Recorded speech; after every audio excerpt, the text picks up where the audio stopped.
Chapter 29. Change. Despite the heaviness of what he had just said, Valerius gave Caden a fond smile. "I know you want to disagree with me. I can see you quivering to tell me just how wrong I am. But the thing is, someone like you could never understand what it is like to be someone like me." Caden shook his head.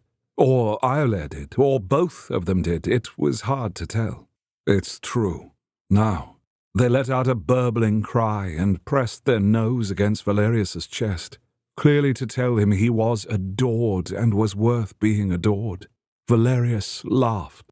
"I see that you do not want me to feel sad." It was so absurd that anyone would care if he was sad. She only would, but she was peculiar. "I am not sad. I am trying to teach you something." More snuffling. Hot dragon breath puffed against his skin, and his hair was blasted back. Both Caden and Iolair cared, very much, about him. So ridiculous that they should, but they do. The response to the kiss could have just been physical desire, but this shows something more. Of course it is something more. As if Caden could be casual about anything, and neither can I, evidently. It was a long time ago. Valerius lowered his head. "I have long since stopped mourning my brother." Another push of that soft nose against his bare chest. "Truly, yes, it hurts to remember that moment, but I will be perfectly content in a short time." He stroked Iolair's head. The white dragon's scales were almost silky. Whenever they moved in the moonlight, he could see that they were many colors and not just white. Magic also ran through the skin. He could feel it beneath his fingers. Touching Iolair was addicting. For an instant, he imagined children running up to the white dragon who was curled in a ball in the center of Dragon Strike Square. Iolair would sit there patiently as the children would pet, kiss, and stroke its form. The white dragon and Caden were truly perfectly matched, but that meant they were both so innocent and saw the best in people and wanted people to be good. But people were not good. This pressed him to say more about Marwyn.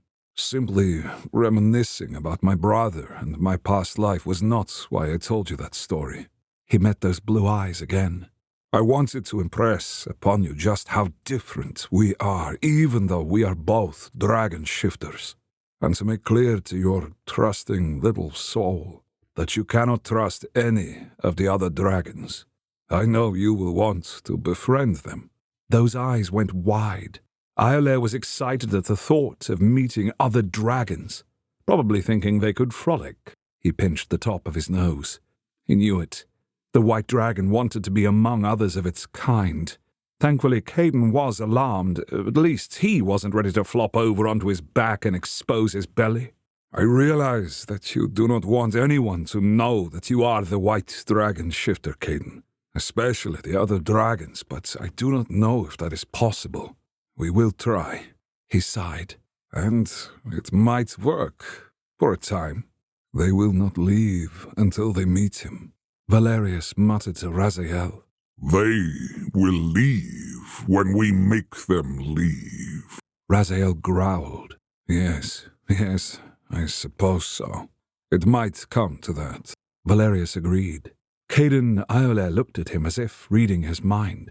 Perhaps they were this time, though he could still not hear theirs.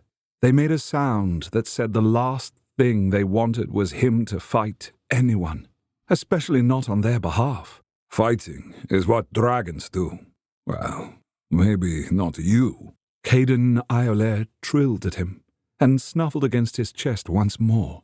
He felt that unexpected sense of wonder that had struck him the first time Caden had transformed. He ran his hands up and down Iolair's head once more. He had not expected to feel so moved by another dragon. He'd seen Iolair before, when they'd fought that first day it and Caden had joined together. But fear and anger had blinded him to the sheer beauty of the white dragon. Was this what it was like for the people who saw him and Raziel? "I know you want to make everything better, but people are not so keen to have things be better," he said as he stroked the velvety nose. We will have to talk about all of this, but clearly later, as our ability to communicate is not working right now." Those huge blue eyes gazed at him with adoration, giving lie to his words. Valerius patted their head. "Yes, well, you can communicate to me some things, but tonight is about learning how to control your dragon form and giving Iolair a chance to be free. There is a balance between how much time you should spend in your dragon form and in your human one. Shifting once a day is the minimum." Iolair looked pleased, but he could see Caden was concerned. Undoubtedly, the young man was worrying about how he could balance his job, his home life, and his friends, without having to leave the city to shift. "Shifting is not a task you have to tick off your list, Caden. It should not be seen as a burden. Your life is different now. You must embrace, not just accommodate, this new aspect of your existence," Valerius said. He softened his expression as he realized that the way to get Caden to understand this was to explain the impact on Iolair. "Iolair is, in some ways, imprisoned when the two of you are in your human form." Those eyes widened with alarm, and there was a sad burble. "Exactly. So think on that when you believe you have something better to do than shift, or are worried that someone will discover the truth of who you are. These are harsh things to say, Caden, but you must understand the truth of them." He backed up and urged Caden and Iolair to keep their distance from him so they could stretch. There was a longing look cast at him, but then Caden and Iolair flapped their wings a little, as if to stretch out as much as possible, as opposed to their human form, for the white dragon spirit at least. Normally, ceding control to the spirit was not the problem. He frowned as he remembered constantly fighting for control with Raziel. His spirit had not acquiesced with being in their human form at all. He'd had to battle for every second of humanity, but he could not exactly picture the same thing happening between Iolair and Caden. In fact, he imagined that they would be too busy trying to accommodate one another to ever truly fight. But it also meant that by sheer power of inertia, Caden would stay much too long in their human form. Just one more shift at work, dinner with the family, hanging out with friends, difficulty sneaking out to the fields. Yes, he could see it very well. That had to be snipped in the bud. "So on that note, why do you not let Iolair explore a little down here, Caden? Iolair, as well as you, must get used to being in this world, and in that form," Valerius suggested. Caden, or Iolair, truthfully, hopped up and down in excitement, making the ground rumble as they tried to communicate their joy. But all that determination was lost when their feet touched the grass. They stumbled back, fell to the side, jumped up again, curled their tail tightly around them, shuffled backwards, which caused them to trip over said tail, rolled back up to their feet, and the process continued all over again. Grass was obviously something new to Iolair. "It's all new to them, Raziel," Valerius said with a shake of his head. "Every single thing will be the first time for them." "Look at them pick up their feet, and then set them down and pick them up again. They are afraid of grass." Raziel laughed uproariously. "You were afraid of crickets." Valerius raised an eyebrow at his spirit. "Or don't you recall that? And then there was your terror of fish." Raziel looked affronted. Its wings puffed up, and it glared at him. "That is not the same. The crickets were very loud, yet could not be seen. How was I to ascertain their threat level when I could not find them? And the fish, they are crafty." "Crafty fish, is it? I see. I am afraid, old friend, that it is exactly the same. What is unknown can be frightening." As he said this, Valerius looked to Caden Iolair. "But once you get used to them, you find you cannot live without them." "You have changed your mind on this boy and the white dragon spirit," Raziel stated. It did not ask. Haven't both of us? As he watched, Caden Iolaire now sniff the grass again and poke at it with one claw, lurch backwards and then poke it again, he added, "Was there really any chance we were going to let one of the others take him from us?" We did have the plan to simply fly them to the edge of the territory and drop them there. Raziel reminded him. Valerius raised an eyebrow. They would have come back. Probably. Raziel flapped its wings, likely feeling confined being inside of their human form, when the sky looked so perfect for flying. Undoubtedly. They will not stay away from us. They will not stay away from home. Valerius squeezed the top of his nose. Caden was born into our territory for a reason. Iolaire came here and chose him. Our territory, Raziel. This cannot be a coincidence. You sound like the Sphinx. Raziel responded, stretching its massive neck. There is a reason we have Shioni as our advisor, Valerius pointed out. It is because they will not leave either. Raziel growled. Valerius grinned. That was true as well. It was not as if he had chosen her. She had shown up to his lair in the Moldavian mountains just before the existence of shifters had been revealed to humanity, and when the issue was being hotly debated. Not that he had known that. He had little to no contact with anyone, let alone involved in the high levels of shifter politics. She'd bowed low, spreading her arms to the side, and said, Black Dragon King Valerius, most mighty of shifters, I come to offer my services to you. Why would I want, let alone need, your services? He'd asked as he regarded this beautiful woman with her sun-kissed skin standing in his blustery front hall. My name is... Irrelevant. If you cannot explain why you are here, you will be leaving. Either way, really, you will be leaving. He'd growled at her as he crossed his arms over his bare chest. He wore nothing. He shifted so often and had no visitors that he rarely put on clothes. He was not going to do so for this uninvited visit. Besides, he could tell from the night shine in her eyes that she was a shifter, and from the magic she gave off that she was an ancient one. Do you love this story and wish it was in print? It is available in print. We have both hardcovers and paperbacks for sale. The hardcovers are collector's-style slim volumes with dust jackets, and I commission a new painting for every cover. They're meant to be display items that look beautiful on your shelf, and I sign and personalize each one before shipping it from my home. For paperbacks, we use Amazon's print-on-demand service. I'll post links to both the hardcovers for this series and the paperbacks on Amazon in the notes. Instead of getting mad or affronted, she gracefully rose and continued to smile. I have long been an advisor to the rulers of the world, and now I come to offer to advise you as you take your role as leader of all shifters. He laughed. He laughed so hard that his body shook from it. The noise echoed around the stone castle that was so old that most of it had gone fully to ruin.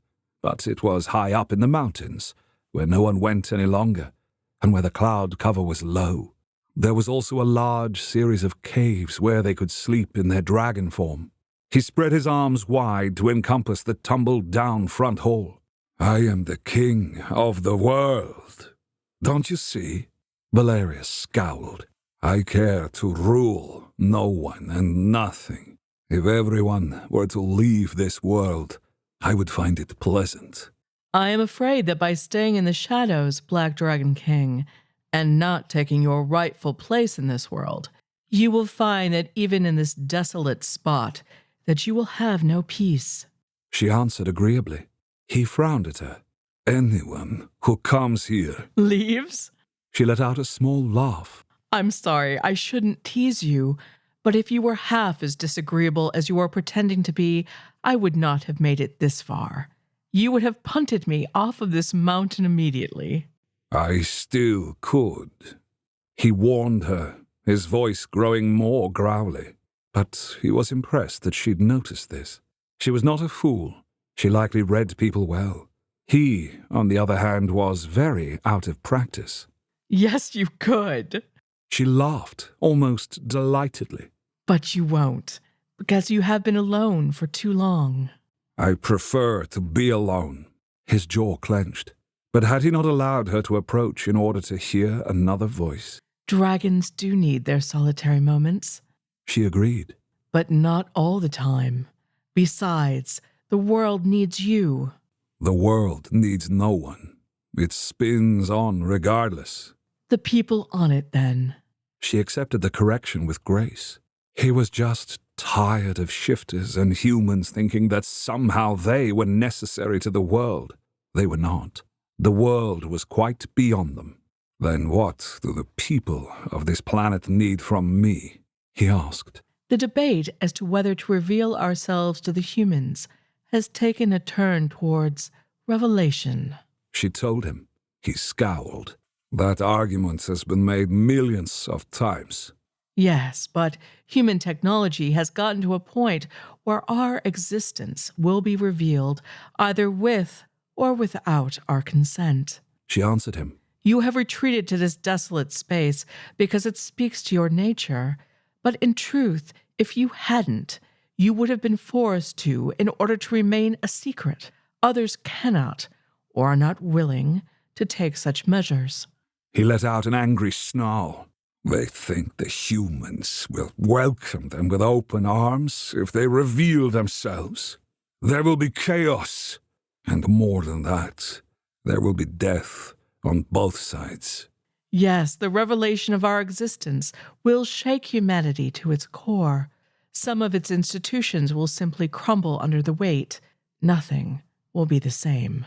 Her smile had died completely. But the reveal will happen regardless. Managing what happens after is what you are needed for. That had him laughing again. But it was a sharp, short bark of laughter. You have met me.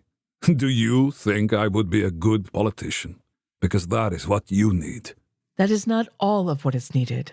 But I will handle the political aspects for you. That is why I am here. But you must be the one to unite the shifters and the humans afterwards. He was already shaking his head before she was halfway through speaking. You have come to the wrong place and asked the absolutely wrong person. You are more than how you began this journey as a shifter, King Valerius, she said. He turned his back and started striding away from her deeper into the castle. I am not your savior. But you can be. She called to him. You just have to accept that even you can change. Caden Iolaire raced around the field, chasing their own tail, drawing Valerius out of his memory. Change. I must change again, he thought grimly, though he could almost hear Shione laughing at him. He knew that she would say something like, You would compare having Caden and Iolaire with you as burdensome as ruling the world, my king. He rolled his eyes at the imaginary Shione. It showed how deeply she had bored into his life from that first moment to now, but now seemed almost far more desperate than that original meeting. Or maybe he had hoped that once he sorted the post-reveal of the shifters, he could retreat. But this situation, not just with Iolaire and Caden, but humans first and Alarian, showed him that this was a dream, one that he knew was long gone, if he really even wanted it any longer. Raziel stretched its wings out again. You want this?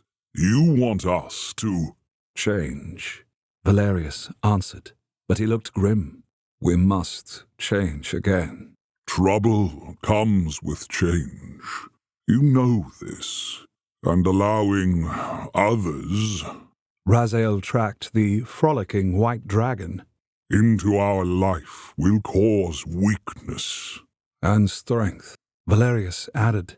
Caden Iolaire had caught their tail and was now rolling around on the ground. Well, in a manner of speaking. This is our territory. Yes. We only allow them to remain here. Raziel wanted that made clear. I'll let you try to tell them that, Valerius remarked dryly. I will. Raziel sounded defensive. Valerius smiled. Of course you will. You will have your opportunity soon. There will be war. Raziel changed the subject. Keeping them here. You should be eager for that. You've wanted to fight for ages. Valerius responded with a wry smile and shake of his head. True. Raziel tapped its claws on the ground. At least you are not so angry anymore. Valerius said to him, You worried me. What changed your mind? What changed yours? The black dragon spirit tilted its head to the side. Valerius frowned. It was a million little things. Not one of them could be pointed to and say, There, that is the moment. If we bond with them, their newness to all of this will weaken us. Raziel pointed out. Bonding? What? No, Valerius started. There's to be no talk of bonding. Not at this time. He's far too young and too new, as you have said. But if he is not bound to us, the others will simply continue to seek his favor or attack him. Raziel said. You want to be bonded now? Valerius demanded. Red eyes regarded him. What is ours is ours. That is not... Valerius stopped, as he saw that this conversation was being listened to, or at least, Caden Iolair had noticed his unease. He could not speak of this to Raziel when he did not know his own mind, and he certainly didn't want Caden or Iolair to hear him at this point. But Caden Iolair was looking up at him with huge blue eyes. They tilted their head, and that pink tongue lolled out. Valerius gave him a smile. Continue exploring, or are you tired of the ground? There are some fascinating rocks over there, Valerius said. They gave him a narrow-eyed gaze. He laughed, which had them grinning again. All right, I shouldn't tease you, but I will. Oh, I will. But if you are truly tired of the ground for now, shall we take to the air together? Caden Iolair made a burbling, happy sound and flapped their wings. This time, I won't make Caden take over your flying form, Valerius said with a barely hidden smile. The alarmed look that came from both Caden and Iolair had him grinning. Now, Caden, you did very well before. Valerius reminded them both. Slowly, Caden Iolair nodded, but then cast a look at the rocky outcropping.